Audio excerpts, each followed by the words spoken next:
Regarding BiPAP and ASV, can I use BiPAP ST on patients who have kind stroke instead of ASV?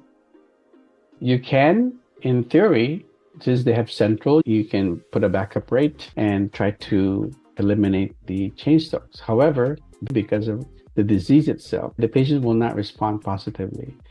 And the reason why is because you have a constant pressure support. So you're giving the patient the same exact volume of air, the same exact tidal volume each breath.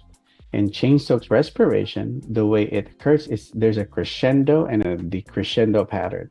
Meaning to say, the way the Cheyne-Stokes respiration, its dynamics is that it will work better with a mode that will slowly give them a breath, increase and also decrease pressure support to counteract the crescendo decrescendo pattern.